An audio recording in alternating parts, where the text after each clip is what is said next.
You're listening to the Apple Insider Podcast. Welcome to episode 136 of the Apple Insider Podcast. I'm your host, Victor, and joining me is Neil Hughes. Victor, how are you? I'm brilliant. How are you, Neil? Doing all right. Fantastic. You know, I want to remind our faithful listeners, we're so happy that we have you here joining us, that you can save $70 to $250 instantly on Apple's mid-2017 MacBook Pros with no sales tax in 48 states.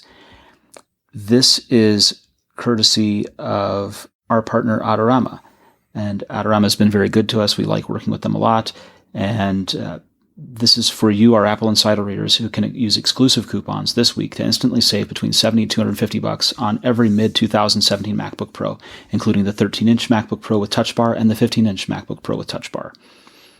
And in addition to that promo code and instant cash savings, sales tax will not be collected on orders shipped outside of New York and New Jersey. This is pretty much the lowest price that we can find anywhere. So if you've been waiting to get a MacBook Pro, this could be your opportunity. You'll have to go to a page that I'm going to link to in the show notes. You'll have to click through the links specifically on that page in order to get the promo code to work. If for some reason the promo code doesn't work, we have an email address on that page you can send us. We'll help to assist. But you should definitely come through the click-through link and use the coupon code AppInsider to get it to work. And I hope that works out great for you. I hope you're very happy with your new MacBook Pros. Now, Neil, this has been a big news week. Last week, we talked about the rumor that the event was going to happen on September 12th. That is the new iPhone event. And it looks like that's pretty much all but confirmed, right? Yeah, I would imagine that event invitations are going to be going out any minute now, either today or tomorrow. Apple used to give like a week's notice, but they've since then gotten a little more courteous and they give like closer to 10 days notice. So if not Friday, then maybe Monday. We'll see. This event is going to be kind of a big deal. Where do we think it's going to be held? So that's the thing. The Wall Street Journal were the ones to report that this is going to be on September 12th, and they say that it's still up in the air as to where Apple's going to hold the event. I don't buy that because, I mean, you have to get the event space ahead of time. You know, I mean, Apple, I guess they have enough money that they could do it where they could rent, Moscone and then have as a backup potentially the Steve Jobs Theater. I don't know. But they're saying it's to be determined whether or not it will be held at the new Apple Park campus at the Steve Jobs Theater because construction is still underway. I would be very surprised if they didn't already know what day and everything else. But that's what the Wall Street Journal reported, so take that as you will. Interesting. I agree. I'm surprised if they don't already have it sorted out because, I mean, if you're putting on a big event and you've got all of the AV to arrange for it, and you've got all of the logistics for managing people in and out of an auditorium, and all of this stuff, you have already booked the resource externally, or you've already decided that your theater is going to handle it. Right. Wouldn't you agree? I mean, yes. And I cannot imagine that they would delay the launch of their biggest product solely so they could have a presentation on their new campus. That would be weird. It strikes me that there's possibly an emotional pull to this. You know, if this is the epitome of what they think an iPhone should be for the future, right? This is the biggest change to an iPhone since the first iPhone. Right. Then holding it in the theater named for the company founder has a nice emotional pull. And so they change all their marketing and their ad buys and their production and supply chain stuff just so they can get it at the Steve Jobs Theater a week later? No, I would say not. That doesn't make a lot of sense, does it? No, that doesn't make a lot of sense. I mean, yes, would they like to have it there? Of course they would. Yeah, that would be a great place to have the first event. But construction works on a timeline. You have to have permits, the fire code, everything else you have to do. They have all these things that they got to have lined up for it to work. And if it doesn't work out, then they have to have the event somewhere else. But they had to have known months ago whether or not they were going to have it ready in time. And I have a hard time believing that they would still not know 2 weeks out. I think they know. This falls under one of the basic rules of project management, which is that you cannot shrink the timeline by throwing more money at something. Yeah, doesn't work that way. No, the classic example is Fred Brooks's way of summarizing it, which is you cannot birth a baby in 1 month by throwing 9 women at the job. Yeah, you can't get the fire marshal to show up and sign off on having 1,000 people in your brand new building. Particularly when your brand new building isn't quite finished. Yeah, it doesn't work like that. So one of the things that we said, this is the biggest change to the iPhone since the first iPhone. Do you think that's accurate? I think so.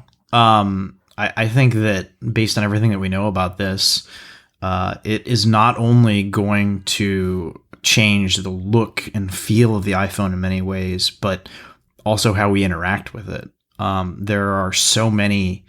It's a ripple effect, right? This edge-to-edge screen, ditching the home button, all that. So one of the things that came out this week after we learned the event was September 12th was Bloomberg weighed in. And we've known for a while now, with some degree of certainty, that the new iPhone is going to have this edge-to-edge OLED display, right? Or OLED, as some people say. The thought process was, amongst a number of people, myself included, was that you would have some sort of a virtual home button, right?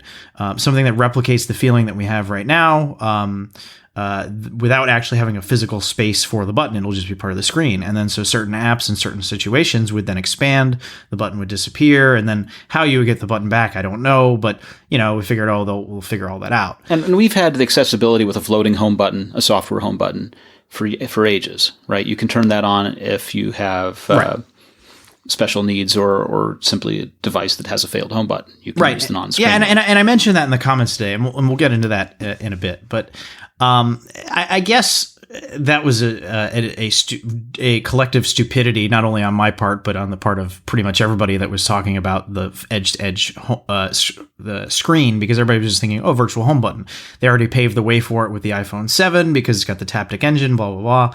But now that I think about it, since this leak came out, it almost reminds me of the joke that Steve Jobs made 10 years ago when they showed the first iPhone and they were showing concepts and they had, basically like a rotary dial, how you interact with this thing. And they were making jokes about the click wheel on an iPod. And so it's funny to look back on that and think, people were thinking that it was just going to work like an iPod because it was the iPod phone, when in fact, we have these touch screens and all that now. And so it makes sense to say, well, if there's no button, why would we interact with it like we did before? Why not change the way that we interact with it? And so the suggestion is that now that rather than pressing a button, whether virtual or physical or whatever, to unlock, you will instead be sliding up from the bottom of the screen to unlock the phone, to return to the home screen, to multitask, do all these things. So it's actually going to be a gesture versus pressing a button, double pressing a button, whatever. That's the rumor.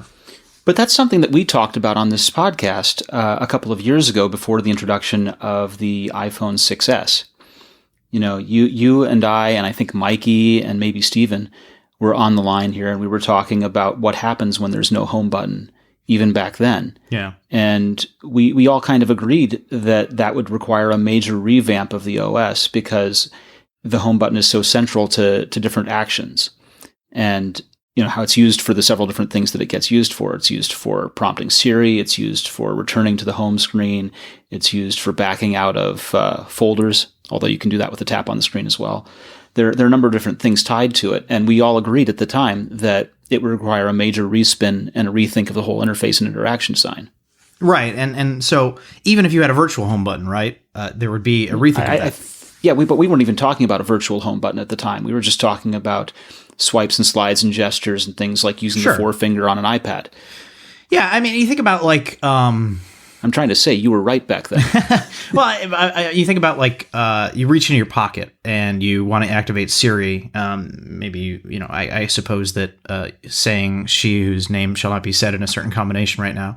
I suppose that negates this problem. But for some people, they reach in their pocket, they hold down the home button that activates Siri. That's going to go away. And so if you've gotten into these habits and these ways of using the phone over the years, that functionality is now going to be lost. And people are going to have to rethink how they use their device. It doesn't really compare to when Apple introduced Touch ID when we first started to experience it, because we were still putting our finger on the home button all the time. That wasn't anything new to put your finger there. There's certain things that change. But the home button was still central to the experience and has been for the last 10 years.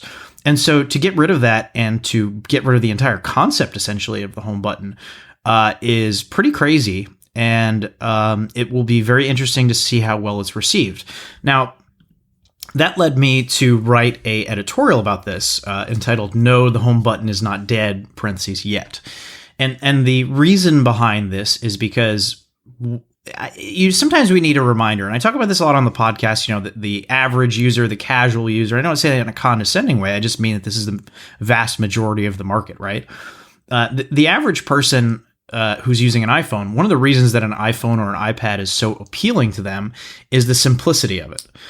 For the first time of anybody using an iPhone, if they didn't know what they were doing and they got lost, there's one button staring you in the face, the only button you can see when you're using the device. And if you press it, it returns you to the familiar home screen where you feel comfortable, right? So if something breaks, something crashes, something you don't really know what's going on, it's about as dead simple as you can get in terms of a user interface. And that's a big part of the appeal of the iPhone. And so if you take that away from people, it's going to be a shock. It's going to be a problem.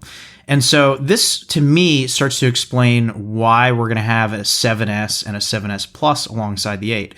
One of the ways that you can differentiate here is an AppleInsider reader, an enthusiast, a person who's very into technology might be the type who will embrace change and is excited about losing the home button and is not afraid of changing up their daily routine or how they interact with the device.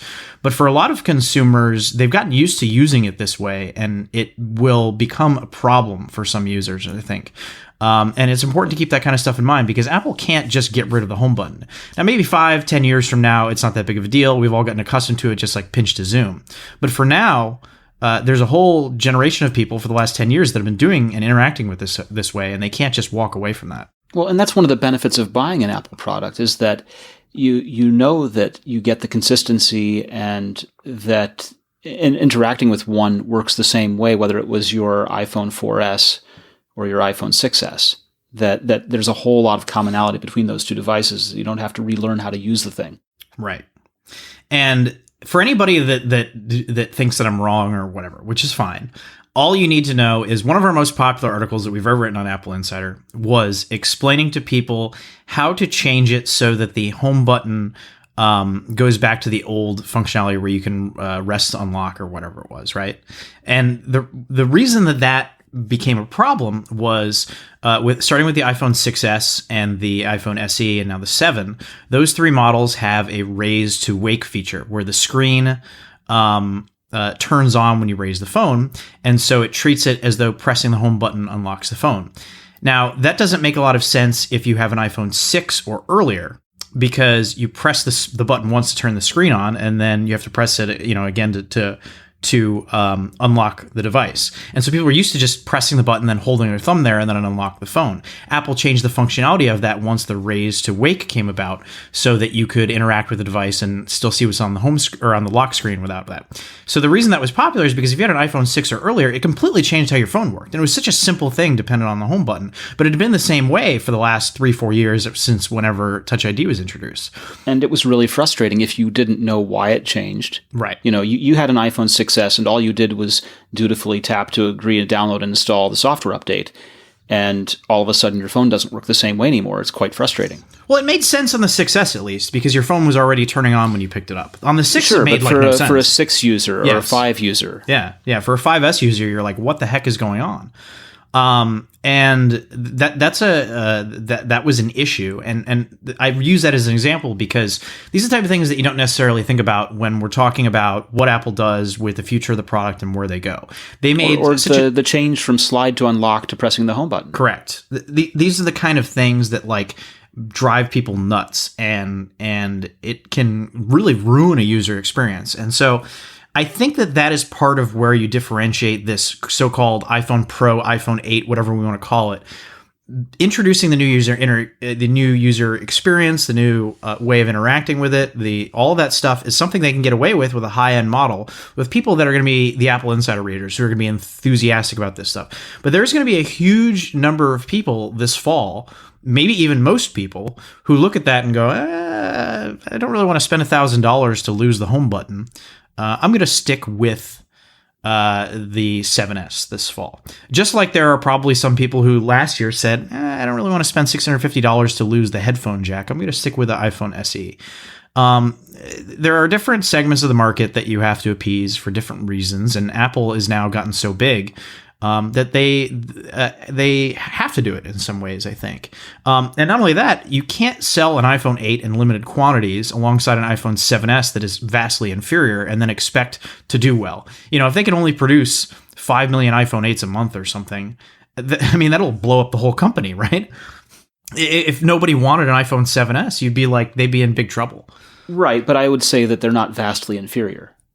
That is the key. It has to have a different appeal, and it has to still be appealing on its own. And so you think the iPhone 7S, faster processor, better cameras, wireless inductive charging, that's going to be appealing to a lot of people. And they could just release that phone on its own without an iPhone 8, and it would be a big seller, and it would be Apple's best-selling phone, and blah, blah, blah, and whatever. And I think that's part of the key here as we look toward this September 12th event and try to figure out what to expect. I think that the iPhone 8 is going to be a limited product for a number of reasons, including the fact that not just the technology and the costs and all that, but the experience itself is going to be divisive for some people. I have to agree with you. I've thought about the people that I've known that have had the experience that you described with the Touch ID on iPhone 5S and 6. Yeah. And the people who had to get reacquainted to how to unlock the screen with the home button rather than swiping to unlock, sliding to unlock. Yeah. And slide to unlock had a long history, and slide to unlock worked for many, many people, including children, and especially children with disabilities, special needs children who were very used to slide to unlock. And when you change something like that, it has effects for people of all different ages and capability levels that I think a lot of our readership doesn't necessarily take into account first. Yes. That these are big knock-on effects for all sorts of people that aren't necessarily front of mind. And I saw a local news report the other day where they were talking about this, and again, you got to think about the audience. They were baffled. They were like, "How can you use an iPhone without a home button?" Like it didn't. The concept didn't even make sense to them. Right. It's impossible. Right. These things don't make sense. Right. So it's important to keep that kind of stuff in mind. Now, what I found interesting, and you mentioned assistive touch, the accessibility feature earlier. Something I mentioned in the comments, kind of engaging with readers and stuff on that editorial that I wrote, was that when I'm out in the wild, and obviously this is not scientific, but I see a lot of people that are still entering passcodes on their phone and not using Touch ID. I don't know why they're doing that, but I have to assume that they don't trust saving their fingerprint in a phone or whatever. A lot of people... I've seen this too. Yeah, a lot of people do that. They don't want it. They don't whatever. Well, they have no use for Apple Wallet. They don't feel comfortable entering in their credit card, and so they don't bother to do the unlock or anything else for that matter. Right, but I mean, it prompts you to set up your fingerprint when you first set up the phone. So people are going out of their way to opt out of Touch ID, but still have a passcode because they could disable the passcode just as easily, right? So it's strange to me, but a lot of people do that. And along that same point, I see a lot of people in the wild that are not disabled that have the assistive touch button on the phone, which you were talking about earlier, the virtual home button. And I've heard that I guess this is especially common in Eastern markets. Obviously, I'm not in an Eastern market, but I've heard this is especially common because there's a fear amongst consumers there that pressing the home button too much will break it, because earlier iPhone models used to break, the home buttons were liable to break. And so they're afraid of breaking the home button. And so to make their phone last longer and to get more use out of it, they use assistive touch so they don't have to press the home button. And so thinking about that and thinking about how people get, old habits die hard, right? And people get... What's interesting is that people create these narratives, right, that are based in anecdotal and past word of mouth recommendation, word right? of mouth. Yeah, of course. It's like the apocryphal "you must always force quit all of your apps" kind of thing, right? Yeah. To make your phone work better. Don't even go down that road. We're going to upset everybody. But aren't these the same kind of stories, right? The same people that tell their neighbor to double press on their home button and then swipe to quit. No, Apple quit Store apps. employees tell people to do that. Is the same story that says turn on assistive touch so you can have the virtual home button and not wear out your physical one. And so I would be curious to see if this is all accurate and Apple gets rid of the home button and you have to slide up to unlock the phone and whatever, right? I would be curious to see if Apple had any like internal data on this, 6 months down the road, a year down the road, how many people go out of their way to enable assistive touch to have a virtual home button because they just prefer using it that way? I don't know that Apple collects that kind of information. Do you think that they're taking that sort of heat map or interaction information, anonymized, of course, as a part of when you allow developer feedback? I would think so. I would think that they'd want to know how people are using their phones. Yeah. Interesting. Okay. But I mean, regardless, even if they don't collect it, I would just be curious because I would bet that you would see a spike in the number of people using assistive touch, which is a feature meant specifically for people with disabilities. I would guess that because people they're just comfortable with the way they use their devices, and people get set in their ways, and when you shake that up, it makes people uncomfortable. We had an article this week about Floyd Mayweather still using an iPod Classic to warm up before his fight. This guy's worth, he just made $200 million on his fight with Conor McGregor. And he can buy all the iPod Classics he wants. and he uses an iPod Classic. People get stuck in their ways, and they like to use a certain way. Having said all that, I should at least explain for those that are listening that don't know how this is rumored to work. So the story from Bloomberg claims that the lock screen is going to have a software bar at the bottom, essentially. To unlock your phone, you're going to pick up the phone, and then when you touch the screen turns on. You slide up from the bottom of the screen, and that will unlock the phone. Now, when you're using an app, there will be a little bar at the bottom of the screen. You slide up from the bottom of the screen about halfway to bring up the multitasking view, or you slide up further to return to the home screen. And it's supposed to have an entirely new card-based multitasking view that's going to be exclusive to the iPhone 8. Now, how this works with Control Center, which also requires you to slide up from the bottom of the screen, I don't know. But we might see an answer. Control Center is now a slide in from the right.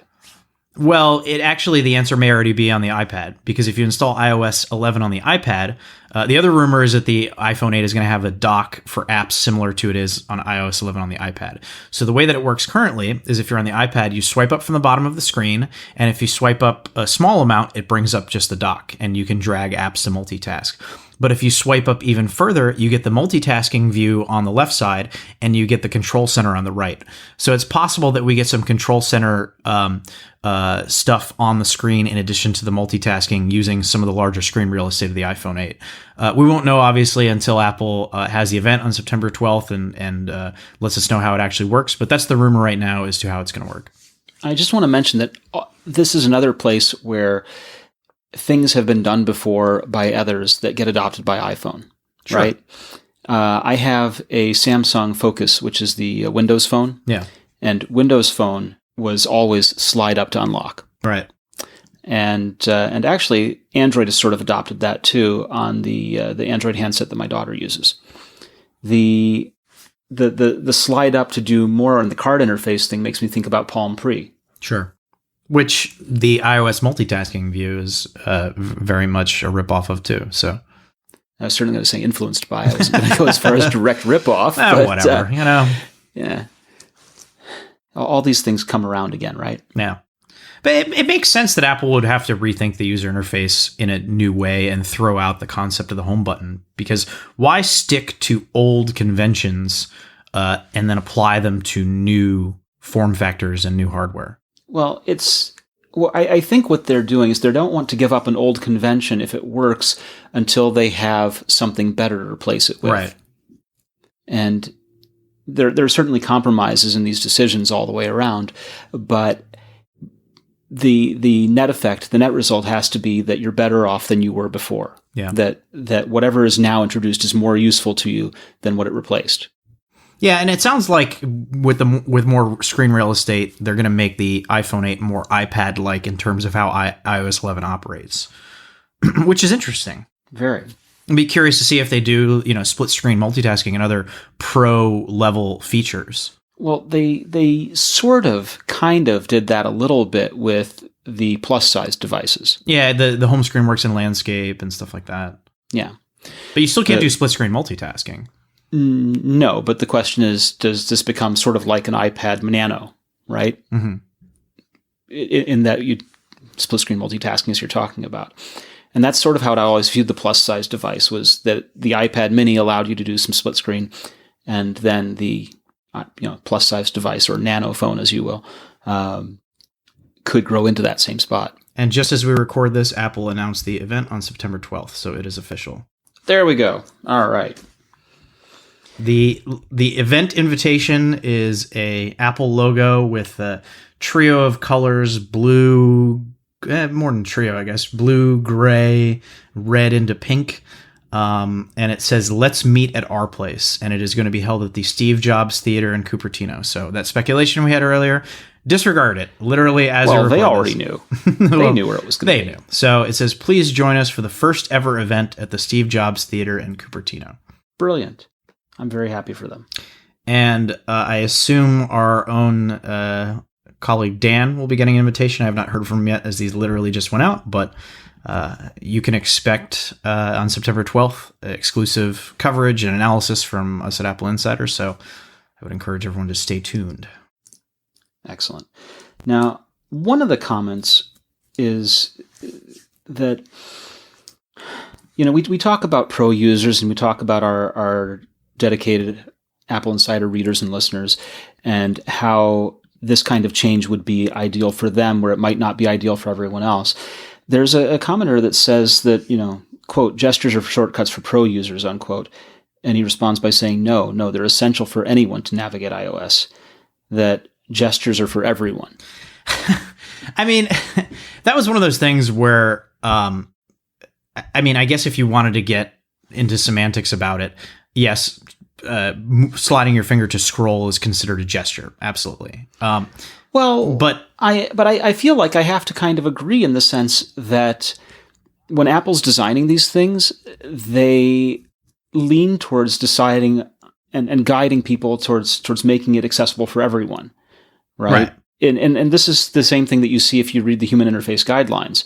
Throughout, they caution people on doing things that are not disconcerting. Please avoid doing things that don't give people enough time to get adjusted to whatever context it is you're introducing, to make it as approachable and discoverable as possible. And that was one of the things that was the worst crime of iPhoto on iOS 7, for example, going back in history a little bit, was that it had tons and tons of gestures for manipulating photos. Right.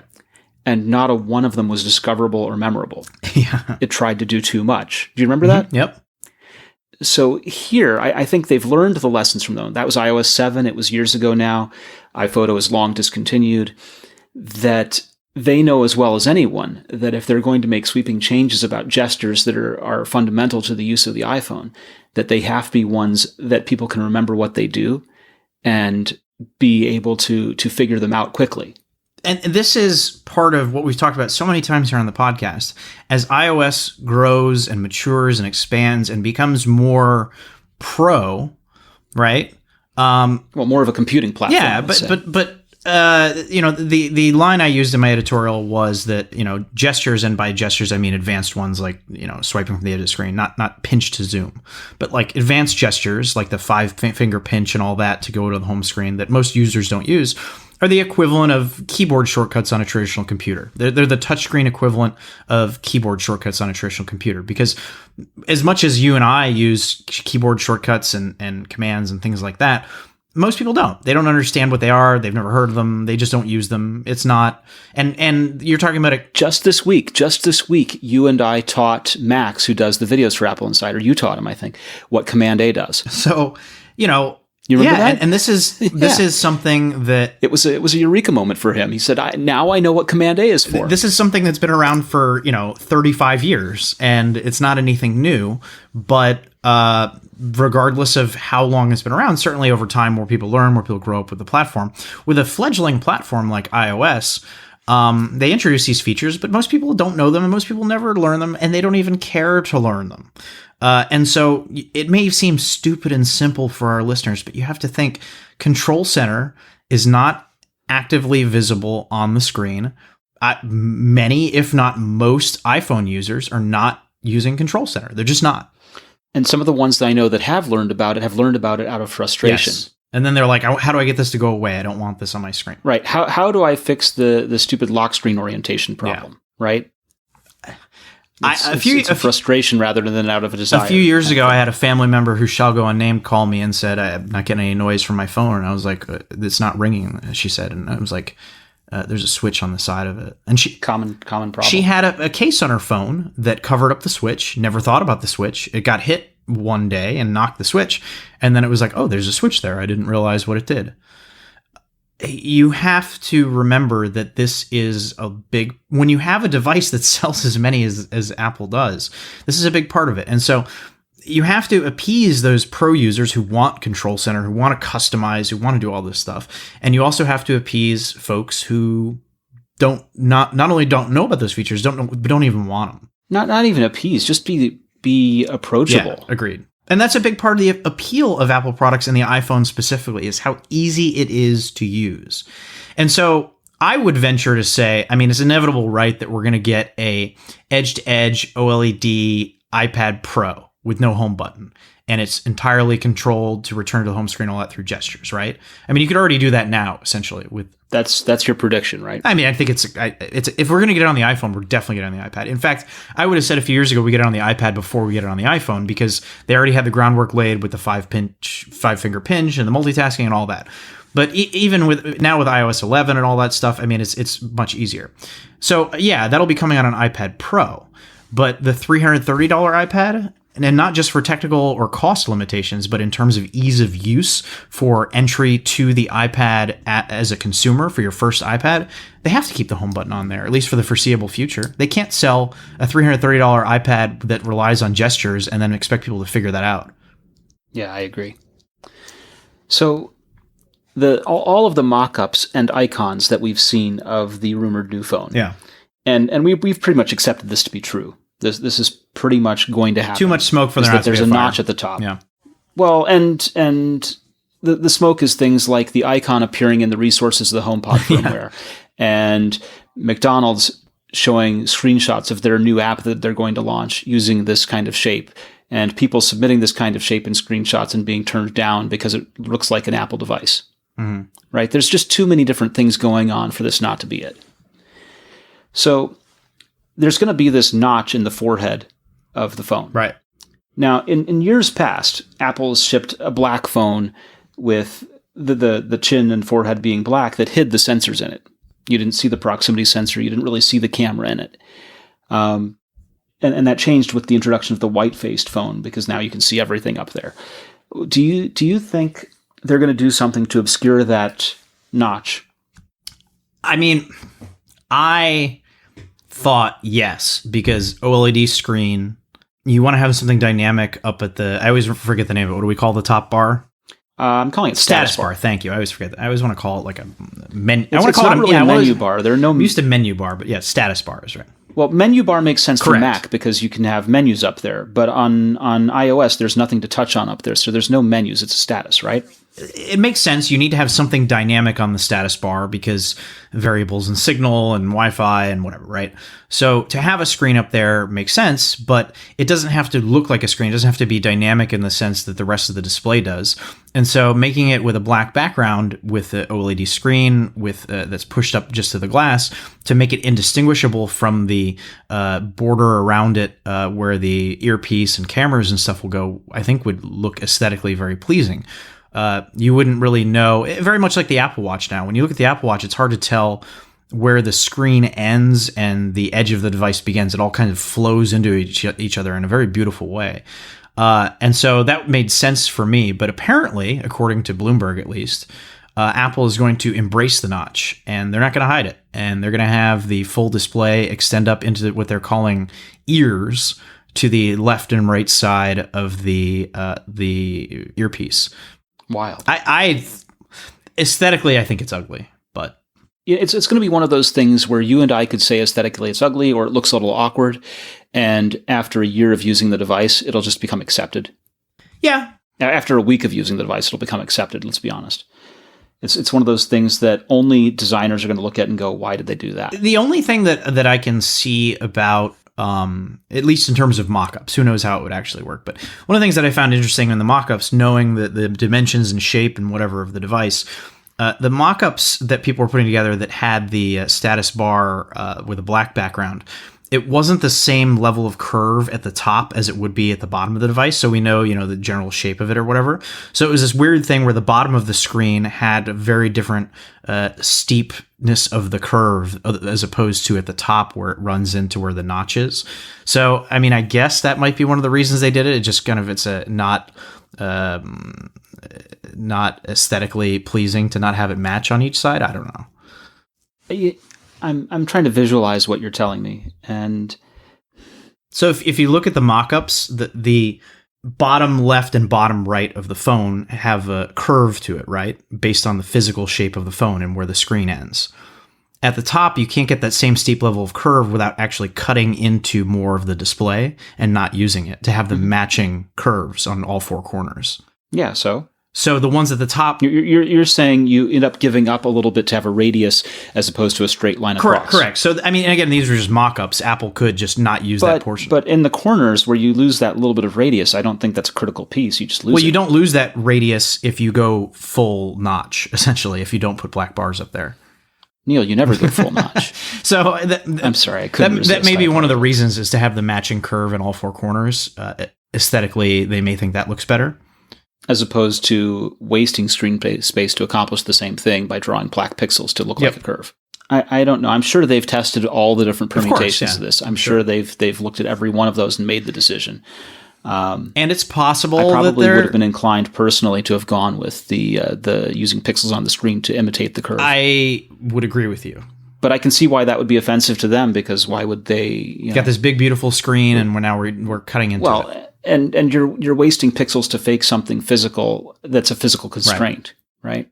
Yeah, so otherwise you would have it But squared there again, that off was the point of why Windows had rounded rectangles to begin with, going back to Steve Jobs in 1982, when he insisted that parking signs and conference tables had rounded corners, not square corners. Yeah, I mean, it's not really that big of a deal, I guess, at the end of the day. It just looks a little weird to me, but like you said, we'll probably get used to it. You'll use one for a week, you'll be happy. Yes? Maybe. And if you aren't, you'll use your iPhone SE. Yeah. Now, we last week spent some time talking about the Apple Watch and possible things that... We've been talking about the Apple Watch for a couple of weeks now. This particular report goes back ages for me, because with the first Apple Watch, we noticed that there were contacts inside one of the lugs. And people speculated that that was a diagnostic port, and people speculated that that was a port to enable cool things on a wristwatch strap. And we have a story that Mikey wrote today about the possibility of future Apple Watch straps with functional buttons and sensing user touch. This is one of those things that keeps coming up, this smart band concept. Apple's applied for a lot of patents. It's interesting. I don't know that they'll ever do it. I think it might add too much bulk to the product and make it less appealing. But I would like to see that option. I don't want to see a situation where the bands are necessary and required to use the device. I've used wearables that have a thick band all the way around to put a battery in there and stuff, and it's terrible. But I think that for users that might want extended battery life or advanced features or whatever, I think it would be a good option. Yeah, I've seen a smart band. I saw a smart band project at CES where I sent you pictures of an Apple Watch strap that had a camera on it. Yeah, they're supposedly coming to market at some point, but we'll see if they come to market or not. But I wish them lots of luck. It's very difficult to bring something like that to market. But I've heard of some very cool smart band products that are coming out. I know of one under embargo that's supposed to be announced later this year. That was pretty cool. But they all rely on Bluetooth and connect to your phone and stuff. I just don't see it working very well. There are a lot of challenges to make something like that work. It doesn't surprise me at all that Apple are making patents on this kind of thing, because obviously having as much ownership and protection over the concepts that they're working on and the implementations that they're working on is only good for them. right? There's the side that says, let's make product, and there's the side that says, we have an idea of how to do something, whether or not we want to use it as a product. We should still protect that concept and that invention. And so I think that's what this comes down to, is that there are things here that could be useful, that might be implemented as a product in the future, but what we're seeing now is just people thinking through problems and solving and inventing ways to solve complex problems that might or might not be used. I think that this is a concept worth exploring. I don't know that it's something that Apple will do. It might be something that they enable third-party creators to do down the road, if they could find a way to make it work seamlessly and easily, just as easy as just regular bands are right now. Mm-hmm. Well, and the whole concept of wearable garments has been around for some time. You know, if you look at Make or Instructables, you can see people sewing copper threads through jackets to enable switching in fabric. I have one of the Electech jackets that has iPod controls that are pressure sensitive. I have one of the Burton ski jackets from 2000. Do you have a Scott E-vest? 2003. I don't own the Scott E-vest, but I have the Burton ski jacket that was sold at Apple retail stores, because you could control an iPod click wheel, in fact, with the controls in the sleeve. I am at the forefront of wearable clothing. Apparently. Yeah, well, it's the idea of conductive fibers and conductive fabric as a control surface is interesting. But where this really gets even more interesting is when you have the fabric that can become aware of the use of different muscle groups. Did you have one of those shirts in the 90s that would light up when you put your hand on it? Not light up, but like have a what do they call it? Like a hyper something. Hyper shirt or something? Yeah, I never owned one of those. But so you're right. I am not at the forefront. I apologize. I take that back. I never had a hypercolor shirt. But No, I saw this 2 years ago. There are articles of clothing that are able to feed back to the phone as a device. Yeah, where's the battery at? What muscle groups are being stressed, what muscle groups are being used or overused. And so as you're doing exercise and fitness, the phone can warn you when you're about to injure yourself based on what you're doing from the clothing feedback. I mean, it's interesting in concept, but it seems like this stuff never works as well as they hope it will. Well, the question is, how do you get from that one application to something that's more broadly needed, right? What problem are you actually solving by having this fabric that's smart? Yeah, that might be appealing for a professional athlete, but for the average consumer going out for a run, just trying to lose some weight, probably doesn't mean much. Yeah, I agree. And that's why I say these patents are interesting, but it remains to be seen what actually comes of them. So I finally went all beta this week because we know this iPhone event's coming up September 12th. And not only did you go all beta, I think do I understand right that you also upgraded your neighbor's iPad? I was going to. She just got a new iPad Pro 10.5 inch, and I offered, and she said, yeah, set it up for me. So I'll probably set it up for her at some point this week. But I just in time for the proper release to I come. had been running iOS 11 on my iPad because my iPad isn't as mission critical for daily use as my phone. And I've warned people in articles and here on the podcast, don't update to the betas because you'll regret it. And of course, one of my friends did it, and then he was like miserable for a few months. It was crashing on him. It was on his iPhone 7 Plus. He hated it. He was upset that he did it. So you, Neil, that have cautioned us repeatedly to never do this thing. Neil, who's the managing editor of AppleInsider and who writes about Apple products and has to be familiar with them to write these articles. Yes, I did. Because I don't have a spare Apple Watch. So my only understanding of watchOS 4 was just videos and what Apple explained and what had been told to me. And I had a better idea with iOS 11 because I have a spare iPhone and I have an iPad.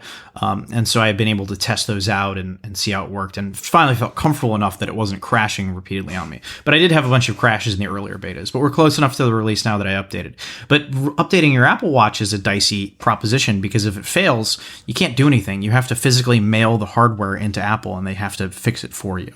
Because there's no physical access to the port on it. Apple has to take it apart, basically.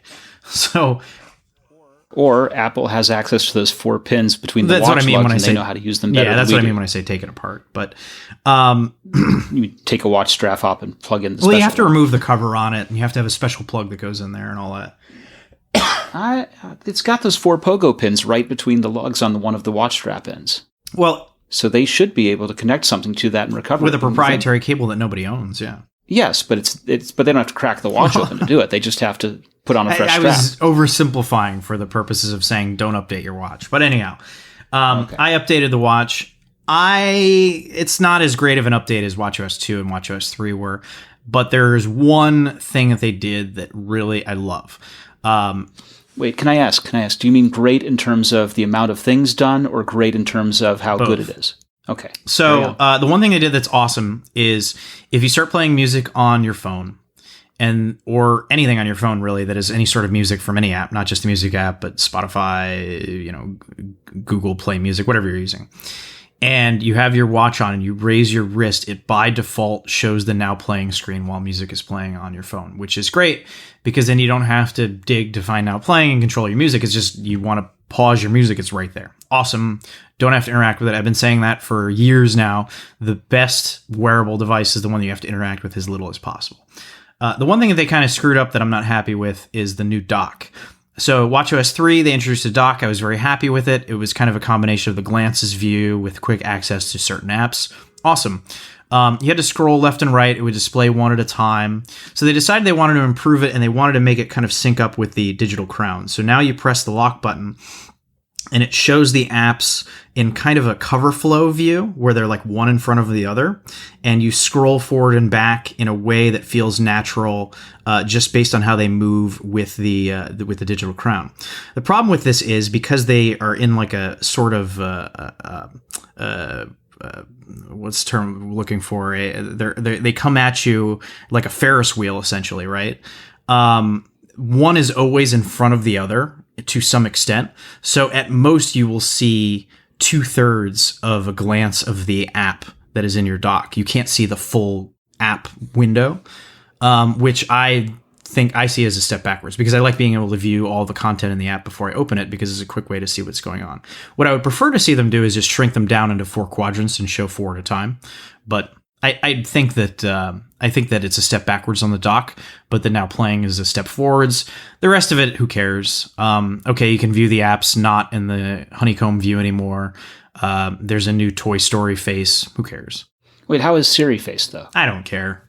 I don't like it. I mean, I suppose if you were dependent on like calendar and want to see everything coming up in your day, you might like it. It's fine. There are people out there that'll like it. I don't use the modular watch face with a bunch of text on it. I don't like that. So it's not appealing to me. Interesting. Okay. I was looking forward to Siri face as the sort of redeliverance of what I saw as the Pebble timeline. Yeah, I don't know. I think that it's appealing to some people. But I don't use the modular watch face. I prefer to have a regular watch hands, a legacy type watch face. So, right. But that's the nice part about it, right? It can be what you want it to be. It can take on the form that you need. Yeah, Siri watch face is Apple's applying machine learning to helping surface the things that they think you want on the watch, and that had a lot of appeal to me. I'm interested to hear that, sort of intrigued to hear that it's not what you want. So right now I pull it up and it tells me that I've got a meeting at 2, sunset is at 7:30, and at some point it wants me to take a minute to breathe. That sounds a little underwhelming. There's a random image on here. Let me tap it. It's a photo of a friend of mine from last year. So this must be like a photo from last year. I don't even know why I'd want to look at that. And if I scroll up, I get weather. Yeah. So, okay, I have a photo from a year ago. If I wanted to remember it, I know when the sun sets, and I have a meeting coming up. I don't know. That's not very appealing to me. Yeah, I guess I get it.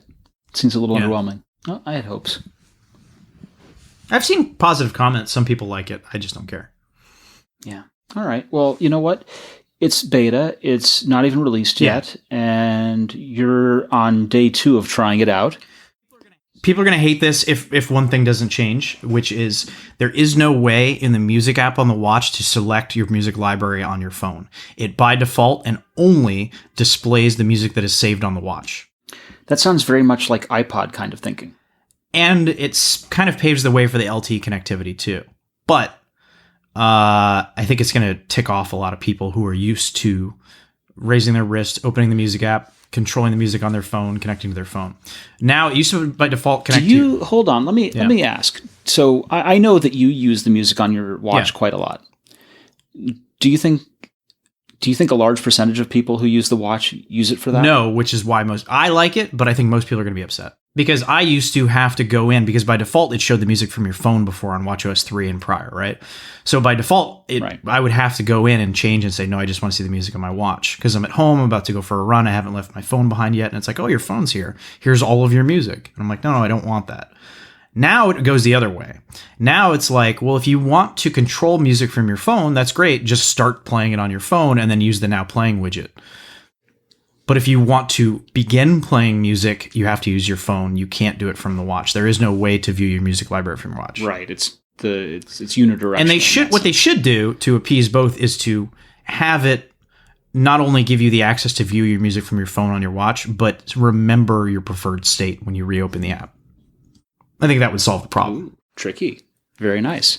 My question is, anecdotally, I see people wearing the watch, and I ask people what they use it for. And the biggest answer is notifications. Yes. Especially notifications for people who are frequently in situations where they can't look or dig for their phone. Yeah. Whether they're at a job that doesn't allow them to look at their phone, but they can wear a watch, or they just happen to, it's inconvenient to dig the phone out of a purse kind of thing, or out of a handbag to look at it versus just looking at the wrist.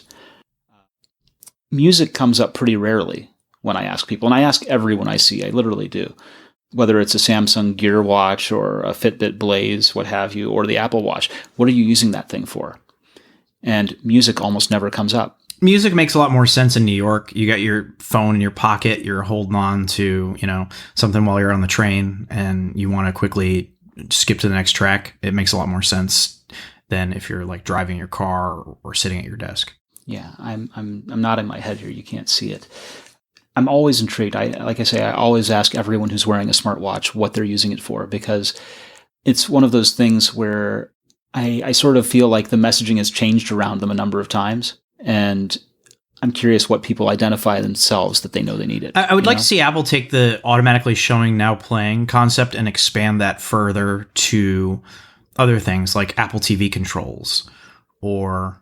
Well, the way they sort of do that with the phone, when a text input comes up on the Apple TV and they prompt for it on the phone. Correct. Yeah, so I should be able to do a Siri command or something and say, hey, I want to watch whatever on the Apple TV. And then when I raise my wrists, by default, it knows that I'm sitting down and I'm watching TV.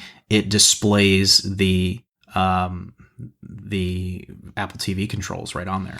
Now, does that get weird if you're in one room not watching TV and your wife is in the other room watching TV and the controls go to your wrist? I think there would be a way to contextually know based on even if it had to be prompted by a Siri command, right? If I tell it, hey, I want to watch TV, and then it switches all my inputs and does all that stuff, and then automatically it knows I'm sitting, right? It knows that I'm not standing because it alerts me on that every hour. So it should know you're sitting. You just said, I want to watch TV. You're using your Apple TV. And then display the controls. That's the kind of like machine learning that I find to be way more interesting than giving my schedule for the rest of the day. Like, let me create a grocery list. Let me tell you my preferred groceries, like 4 grocery stores, like 4 of them. And then when you sense that I'm there and I raise my wrist, let me check off items on my grocery list, like make me not have to dig in. Yes. Because you already have all this data. You have location. You know that I'm standing. You know that I have a list waiting. You know that these are my grocery stores. You can have all that saved. They have maps. They have reminders. They have GPS. They have all this stuff. The groundwork's been laid for it. They just have to kind of find a way to bridge those gaps between these different services and to do it in a way that's intelligent and not annoying. Because as soon as you are trying to control your music at the gym and it thinks you're at the grocery store, you're going to be really ticked off. So they have to go slowly, because that example you gave of how does it know that it's you controlling the TV and not your wife in the other room or whatever, that's the kind of thing where a good user experience goes out the window very quickly because it's trying to be smart and it's not very smart. So I think Apple's right to take it slow, but I think the inevitability is a device that does more than just know that you're playing music and knows where you are and what you're doing. You don't even have to tell it to start a workout. It knows that you're moving. It knows based on your pace. It knows based on your location. Oh, he's going for a run, or he's on a treadmill, or he's on a bike, or no, he's in a car. He's not exercising right now. Well, heart rate went up, right? heart rate up coincident with moving at this kind of speed. You're right, and so you're seeing that now with iOS 11, the do not disturb while driving automatically pops up. So these are the small examples of machine learning and intelligence and automated stuff that are starting to creep into our lives. But if you start to think bigger picture, you can really see where it starts to get really exciting and become a device that you don't have to think about. And that the best wearables are the ones you don't have to think about. Absolutely. It has to be glanceable, as you say. So you mentioned car a second ago, and we had a story here. We've talked about the Project Titan for ages. And recently, a group of 17 Apple engineers who were said to be working on Apple's Project Titan have left the company for a company called Zoox. This is another Bloomberg report that said that the engineers who specialized in braking, suspension, and other mechanical automotive systems had come to Apple from traditional car makers and have now gone on to this company Zoox that is based in Menlo Park and has raised so far $290 million since July of 2015. Now, are you surprised by the idea that engineers will be leaving?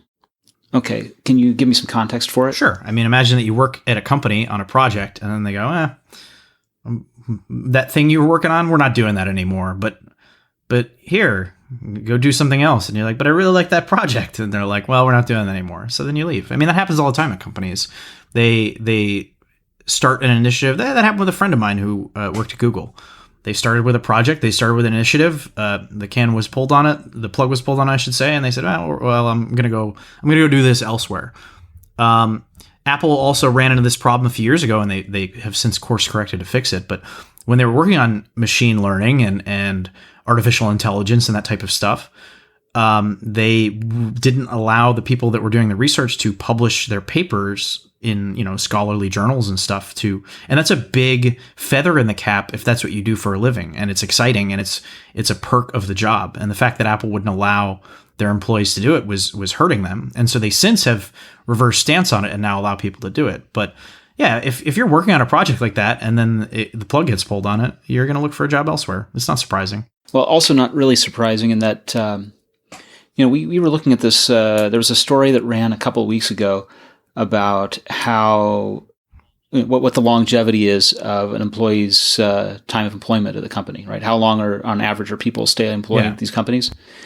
And it's less than 2 years for Apple, for Google, for Facebook, that on average people don't even make it to the tier. That's a Silicon Valley thing, but it's also a bit of a generational thing too. My parents, you worked for one company your entire life, you were loyal, and that was the way it was. Nowadays, my friends, every 2 years they're going to a new company, they make more money, they get picked up, recruited somewhere else, they go back and forth. So, it's the only way to advance anymore. That certainly is part of it. But also I think that's part of the culture in Silicon Valley. So I don't think that any of that is necessarily representative of how good or bad a company is with respect to Apple. But certainly in Silicon Valley, where companies go under, projects don't pan out, whatever, I think you just see it a lot more there. And the self-driving car thing is not a dead project at Apple for any measures. There's the fleet of Lexus RX 450Hs driving around with Apple's test bed on them. There's the Pale project, which is the employee shuttle that's supposed to be self-driving. So all of these things are sort of still in progress. The question is, do Apple need mechanical engineers who understand about suspension and braking systems? And that's probably not as necessary. Brakes are important. I mean, let's not kid ourselves. Obviously, yes, but that's not what they're focusing on right now. Right. I agree. Interestingly, Zoox also has poached some of Apple's supply chain specialists over the last 2 years. I think what we ought to do is we ought to keep an eye on what Zoox is doing and keep watching that a little bit. Yeah, absolutely. I think that there's a lot of exciting stuff going on in that space, including what Apple's doing, but everyone's approach is different. And whether it's ride sharing or your own car or what form self-driving cars take, it's going to be a very exciting space over the next 5-10 years. Absolutely. Now, this is one where you had a little bit of fun. You went to a product announcement, and you got to see X-Wing and TIE fighters flying around. And land speeders or whatever they call them. I mean, I think that anybody who's into technology has to be somewhat of a Star Wars geek, right? Like, I think that Star Wars is kind of like the mainstream quintessential. It's larger than life nowadays. You're offending all of our Star Trek fans, I love right? Star Trek too. Don't get me wrong. I'm probably more of a Star Trek fan these days than I am Star Wars, just because it's Star Wars overload and saturation. But still, I mean, you get excited, right? So I was not familiar with this product. I guess they launched either earlier this year or late last year. These drones that this company Propel made. They're kind of revamping it. They're doing some new limited edition ones that are wax sealed with these cool boxes that you open up that light up, and they're just awesome.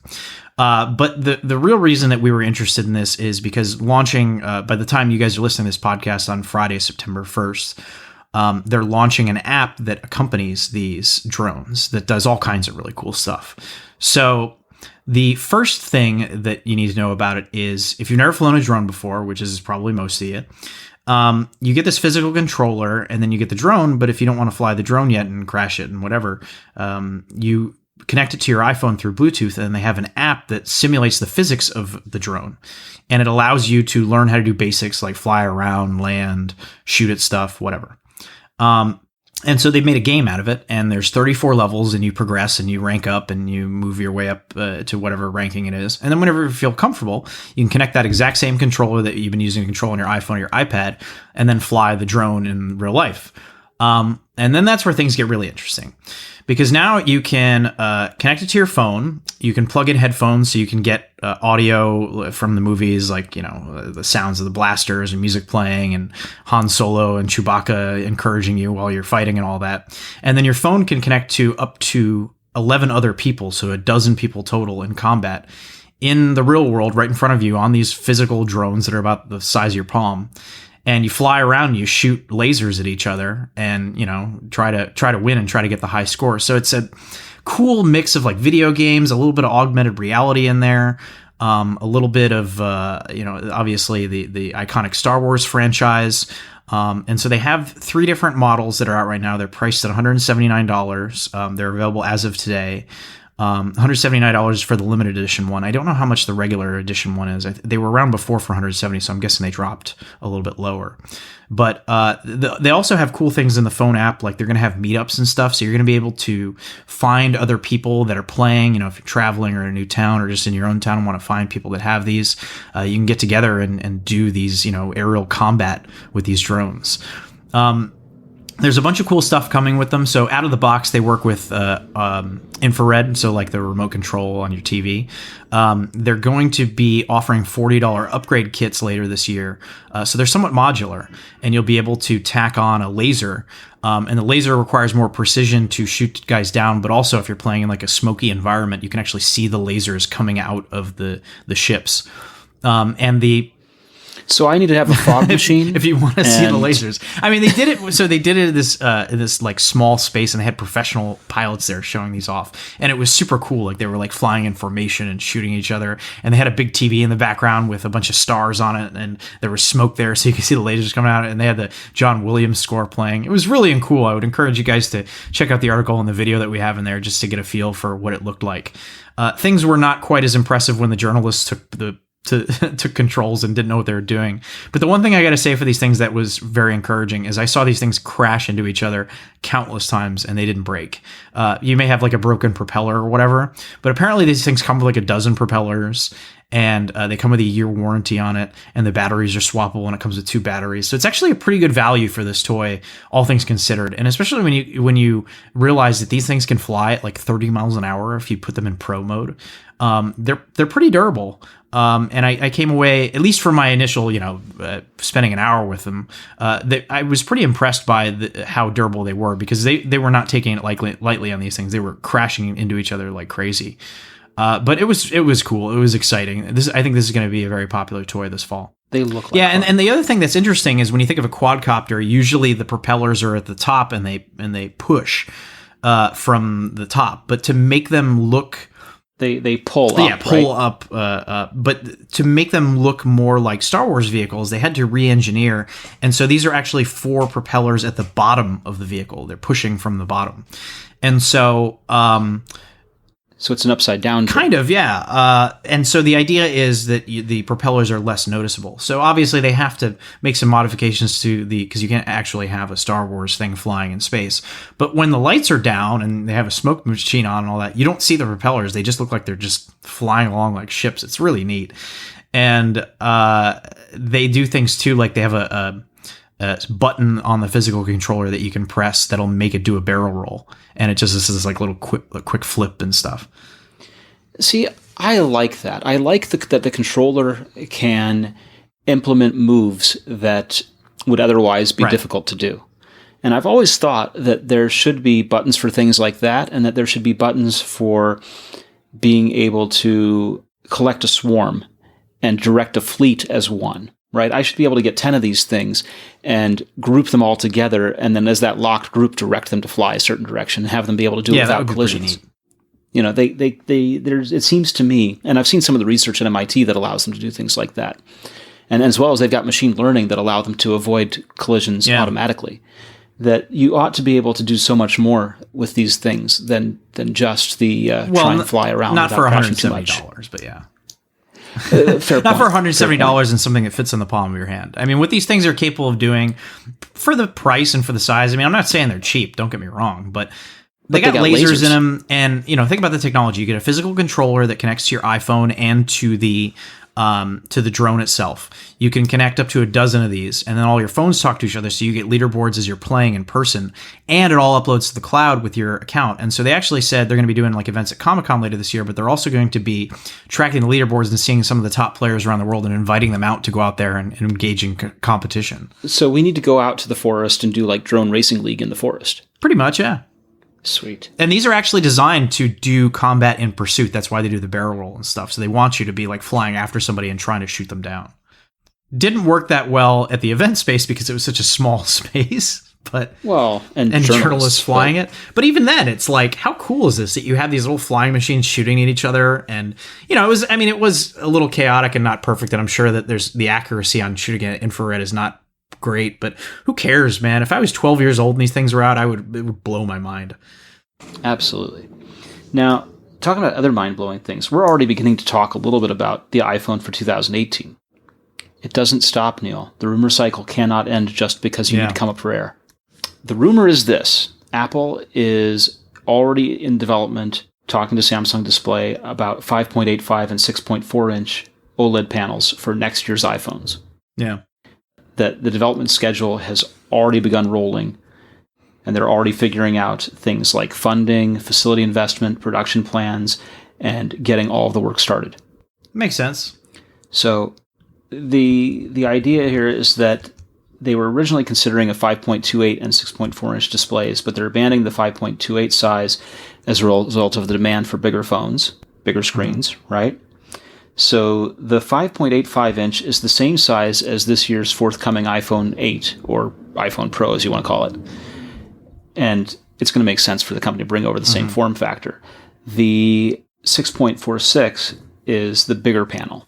And so it will be interesting to see what that looks like in 2018. Is that going to be basically a scaled-up version of what we're getting this year? I think John Gruber had speculated that they would do something like that next year, where it would basically be the same thing that we're doing this year, which is essentially the same form factor in your hand as the iPhone 7, but using the edge-to-edge display to make it a much bigger screen. So you might see something where next year, something like the size of the iPhone 7 Plus, but with an edge-to-edge OLED display, gets you up to like 6.5 inches. So still fits in your hand the same way, but gives you that much more screen real estate. Cool. Now, we think that Samsung is probably the only OLED supplier here, right? They have the capacity to manufacture OLED on large scale. Yeah, I think Sharp is ramping up. And probably LG too, wouldn't you think? Yeah, I think so. Everybody's Apple's been investing in these companies too because they want to diversify and not just be relying on Samsung. Yeah, and I'm thinking LG is probably going to have a big announcement at Mobile World Congress, especially the North American version of that used to be called CTIA. Yeah, I think that this is inevitable. Yeah, I agree. So the only wild card on this, The switch to OLED is Apple's investment in micro LED. But micro LED is, do you use micro LED for a phone, or do you use micro LED for a heads-up display, or do you use micro LED for the Apple Watch? Why not all three? My thought is that you use micro LED for the things that are going to be held much closer to the face, where it matters, right? That was your comment about using Oculus or Gear VR or those kinds of headset-mounted things, was that the closer the screen was mounted to your face, the more you could see the screen door and the more difficult it was. So that's where micro LED really shines. Well, it also shines because it can do essentially e-ink paper style screen is always on. So that makes it a great candidate for not only the watch, but for the phone too. Imagine you set the watch, obviously you'd always have a watch face on and that makes sense. But imagine you set your phone down and it would still, like a Kindle or something, have a screensaver display, a show the time, whatever. And, Samsung does this right now with their OLED phones because they can get away with it. It's just such low power consumption. But imagine if you could have something dynamic, like the whole screen was taken up. It would be like putting a case on the back of your phone, but except it would be on the front. You lock your phone, set it down, and it would show whatever you want it to show. Yeah. Let's talk a little bit about ARKit. So we know how important AR is to Apple, that we've seen a ton of different interesting uses for augmented reality. Apple brought developers and press out to Cupertino to talk about this. Yeah, they kind of had a push this week. I actually was watching Vice News tonight on HBO, and Joswiak was on there too, which I thought was interesting. Always nice to see him and not Phil Schiller. But like Greg's a good guy. Phil's fine. He's just a little overexposed there. I don't know why he's always their go-to guy. Phil strikes me, we were talking a couple weeks ago about how Apple's so out of touch when it comes to content, and it's just like Phil strikes me as the most out of touch guy at that whole company. Like him and Eddie Q are just like dad rock. Oh yeah, the kids are into Coldplay. We are too, kind of folks. Like he's just kind of got that feel. But anyhow, I digress. Jaws was on Vice talking about augmented reality. Apple invited a bunch of the press to check out some of these apps at Cupertino. And we've talked about it. It's going to be a big deal this fall. It's going to be a really big deal. Google tried to steal some of Apple's thunder by announcing their own ARKit competitor. AR Core. And it only works on 3 phones, none of them any older than 2016. Wait, which 3 phones? It's Pixel and Galaxy S8. Yeah, I think that. Is that right? I think there's one more. I don't know what it is, but I mean, it's not going to have nearly the reach of the of Apple. Google announced their ARKit competitor. It doesn't run on as many phones. It's not going to have the same mass market impact that the iOS 11 install is going to have. I mean, people are going to install iOS 11 and immediately get these AR apps, and it's going to be pretty exciting. Well, and that goes back to the whole Apple and how long a device is supported for anyway. Yeah. Right? With Android O, for example, it's going to be available on a somewhat limited number of phones at first, and such a small number of people are going to have it versus the number of people that get iOS 11. And then among that smaller subset, the ones that are able to have AR Core compatibility is even smaller versus the large number of people that will be able to have ARKit. Yeah, ARKit's going to run on your iPhone 6S, your iPhone SE, and iPhone 7, and iPad Pro, and more recent iPads with A9 chip or newer. So, and that means me with my 6M out of correct. Pool You won't get ARKit. Oh, well. Sorry. It was bound to happen at some point. That is based on as we were talking about before, that raised to wake feature that uses the accelerometer. That's why it can't do it. Yeah. Now, along with bringing people out to demonstrate ARKit and show off some of the examples that are out there, Apple updated the resources on the developer portal to detail the human interface guidelines. And, it's not a long amount of comments that they have there. It's not that they have huge requirements around it, but they have some key guidelines that developers need to consider to make it an immersive experience. And there's simple things like not putting up dialogues about it, like not putting up controls on the screen to touch to rotate an object, but instead to use the camera and gyroscope and accelerometers to have you rotate the phone, not asking users to start moving immediately when you open it, but instead to give them time and context to get acclimated to the AR environment. Using consistent characters and consistent kinds of icons to show where things will be placed. And, especially for like the furniture apps, like IKEA's app, for example.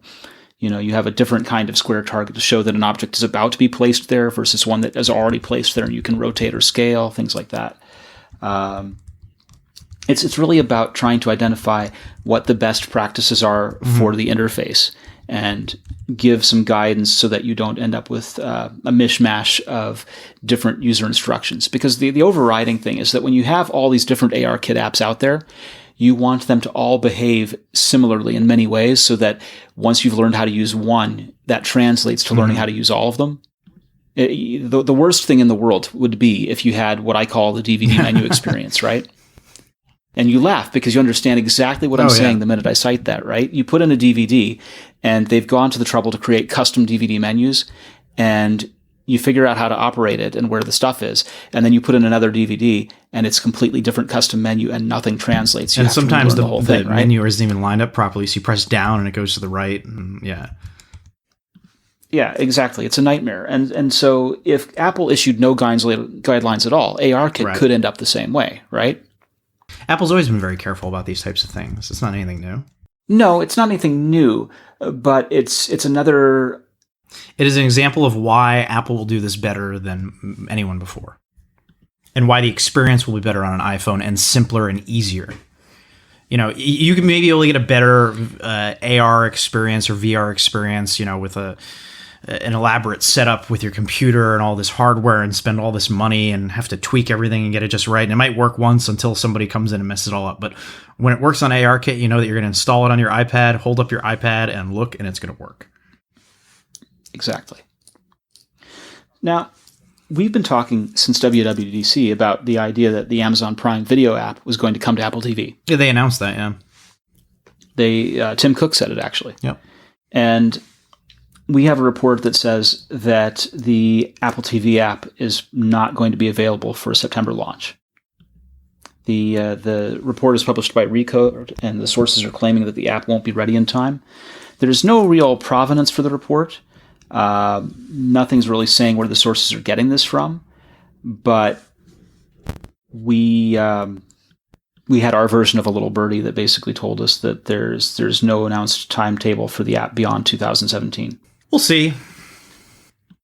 And we were reminded that Tim Cook promised that we would hear a lot more about tvOS later in 2017.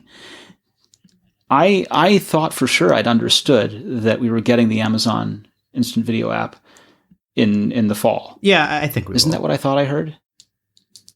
I would like for that to come true. And it's not because I like a lot of Amazon TV content. There's some that I like and some that hasn't caught my attention yet. But I hear The Tick is good.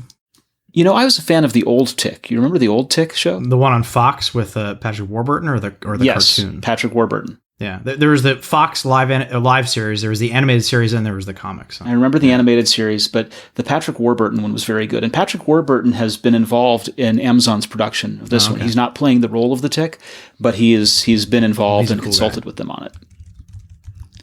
He absolutely is. And the Tick is good. And I would like to watch that on my Apple TV. And furthermore, Amazon and Netflix and Roku and all these guys are aiming at 4K.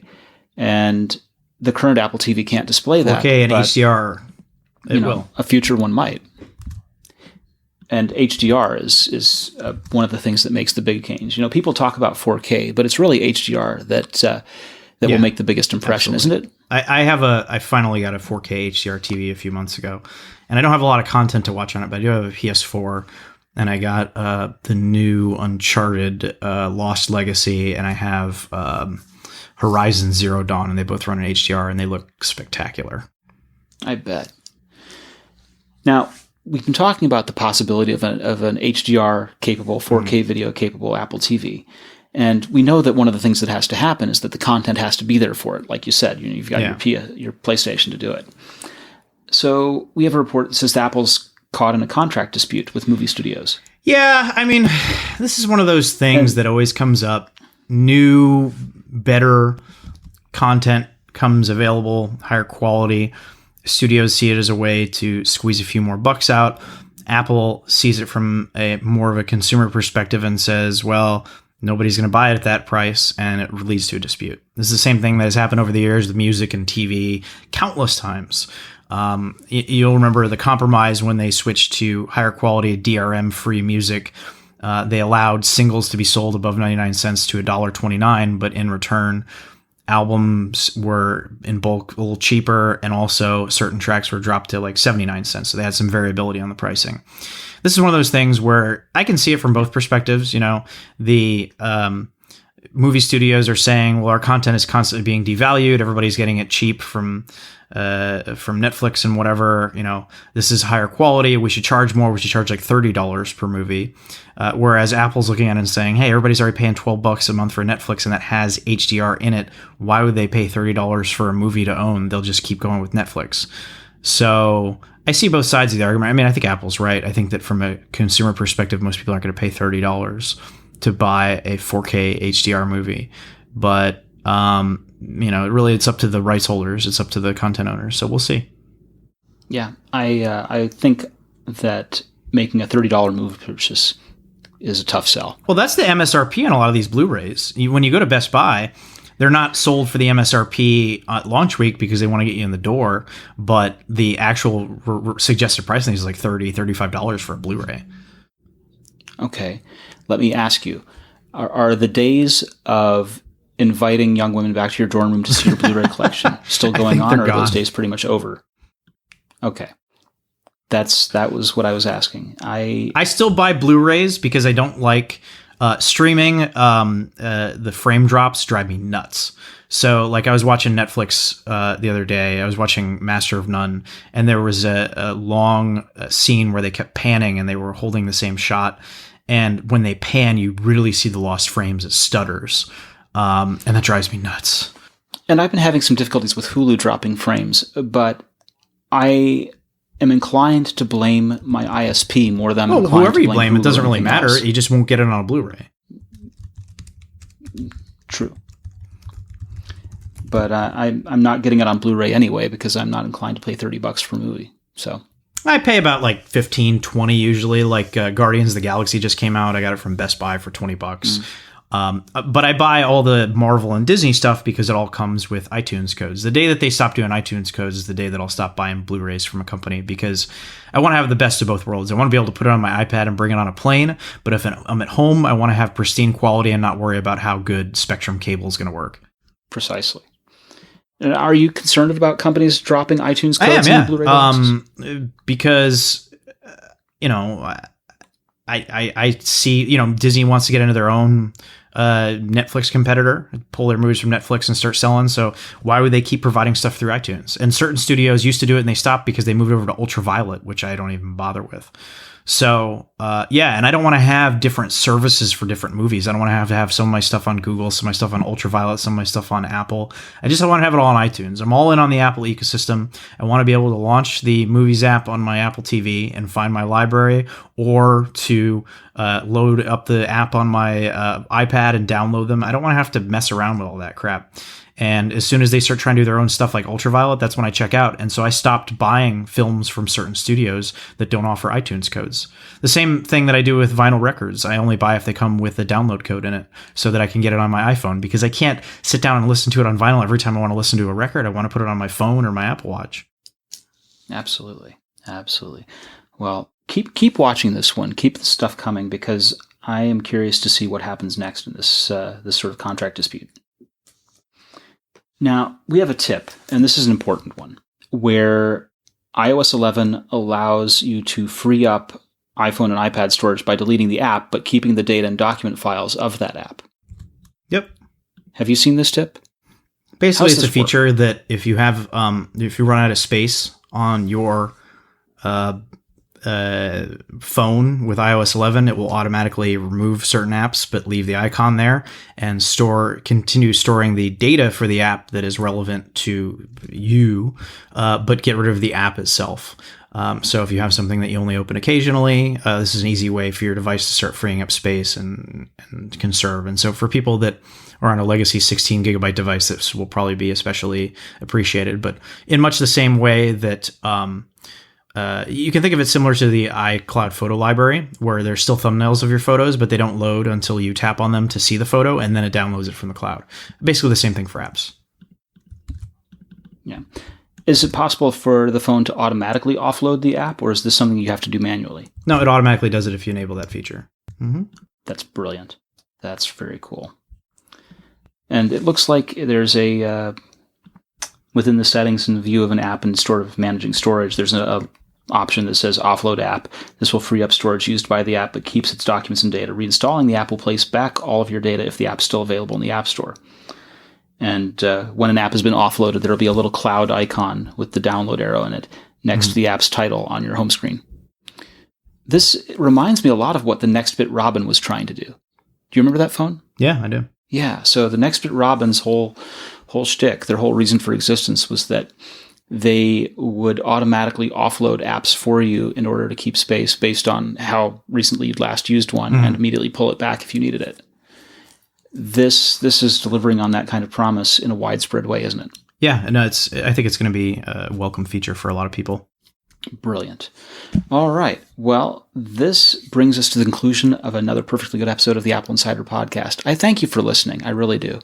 And if you have comments or feedback, please don't hesitate to reach out to us. If you have a service or product you'd like to advertise, we'd be happy to talk about that too. Neil, where can people find you on the internet? You can find me on AppleInsider, and we will have a lot of coverage leading up to the September 12th event. And you can tweet at me or follow me on Twitter at @thisisneil. And I would encourage those of you that are listening that enjoy the podcast or that use our app and enjoy that, please leave us some reviews on iTunes and the App Store.